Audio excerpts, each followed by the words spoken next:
ആളുകൾ ഇഷ്ടപ്പെടാൻ വേണ്ടി നിങ്ങൾ മാറരുത്. നിങ്ങൾ നിങ്ങളായിരിക്കുക. ശരിയായ ആളുകൾ യഥാർത്ഥമായി നിങ്ങളെ ഇഷ്ടപ്പെടും. പരിചിതർ മാത്രമുള്ള ഒരു വലിയ ആൾക്കൂട്ടത്തിൽ അകപ്പെട്ടാൽ നിങ്ങൾ ആദ്യം തിരയുന്നത് ആരെയാണോ അയാളാണ് നിങ്ങളുടെ സന്തോഷത്തിന്റെ യഥാർത്ഥ കാവൽക്കാരൻ. ചില അകൽച്ച നല്ലതാണ്, പക്ഷെ അത് എന്നും കൂട്ടിനുണ്ടായവരോട് ആവരുത്. കാര്യമാണ് എന്ന് പറഞ്ഞിട്ട് എന്ത് കാര്യം? കാര്യത്തോട് അടുക്കുമ്പോൾ പലർക്കും പലതും തമാശയാണ്. മറ്റുള്ളവർ എന്ത് ചിന്തിക്കും എന്ന് കരുതി ജീവിക്കുകയോ മറ്റുള്ളവരെ കാണിക്കാൻ വേണ്ടി ജീവിക്കുകയോ ചെയ്യരുത്. നമ്മുടെ സ്വന്തം ഇഷ്ടങ്ങൾക്കും സന്തോഷങ്ങൾക്കും വേണ്ടി ജീവിക്കുക. നിങ്ങൾ ചിന്തിക്കുന്ന കാര്യങ്ങൾ നിങ്ങളുടെ മനസ്സിന്റെ ഗുണനിലവാരത്തെ നിർണയിക്കുന്നു. നിങ്ങളുടെ മനസ്സാണ് നിങ്ങളുടെ ചിന്തകൾക്ക് നിറം പകരുന്നത്. നിങ്ങളുടെ വരുമാനം കുറവാണെങ്കിൽ നിങ്ങൾ ചിലവിൽ വളരെയധികം ശ്രദ്ധിക്കേണ്ടതാണ്. അതുപോലെ തന്നെ നിങ്ങൾക്ക് അറിവുകൾ കുറവാണെങ്കിൽ നിങ്ങൾ സംസാരിക്കുന്നതിലും നിയന്ത്രണം പാലിക്കേണ്ടതാണ്.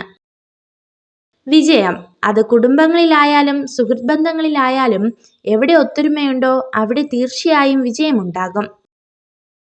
പ്രശ്നങ്ങളെക്കുറിച്ച് ആലോചിച്ച് സമയം പാഴാക്കാതെ അതെങ്ങനെ പരിഹരിക്കാം എന്നാണ് ചിന്തിക്കേണ്ടത്. ചിന്തകളും സങ്കല്പങ്ങളും നമ്മളിൽ നിന്നും ഒരിക്കലും വേഗത്തിൽ മാഞ്ഞു പോകില്ല.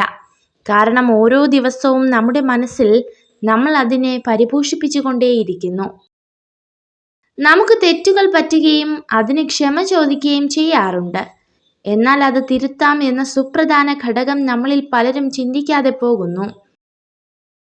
വിശ്വാസം തന്നെയാണ് ബന്ധങ്ങളുടെ ആത്മാവ്. അത് നഷ്ടപ്പെടുത്തിയവർ പിന്നെ എത്ര അടുപ്പം കാണിച്ചാലും നമ്മുടെ ഉള്ളിൽ എപ്പോഴും ആ ഒരു അകലം ബാക്കിയുണ്ടാകും. ഒരിക്കലും ഒരാളെയും പൂർണ്ണമായി മനസ്സിലാക്കിയെന്ന് വിചാരിക്കരുത്.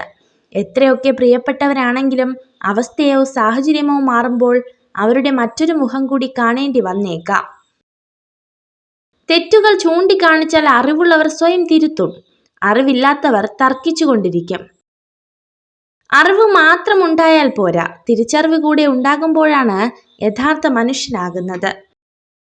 ഒരുപാട് സംസാരിക്കുക, ഒരുപാട് ചിരിക്കുക, സങ്കടം വന്നാൽ കരയുക. കാരണം ഇത് ജീവിതമാണ്, നാടകമല്ല. നിങ്ങളെ രഹസ്യമായി സ്നേഹിക്കുന്ന സ്ത്രീ നിങ്ങളുടെ എല്ലാ കാര്യങ്ങളും ശ്രദ്ധിക്കും. തെറ്റാണെന്ന് മനസ്സിലാക്കിയിട്ടും ന്യായീകരിക്കുന്ന വ്യക്തിയോട് തർക്കിക്കാൻ നിൽക്കരുത്. കാരണം മനസ്സിൽ ഞാൻ എന്ന ഭാവമുള്ള കാലത്തോളം ആ വ്യക്തിക്ക് യാഥാർത്ഥ്യ ബോധമില്ല. നിങ്ങൾ ഈ വീഡിയോ കണ്ടതിന് നന്ദി.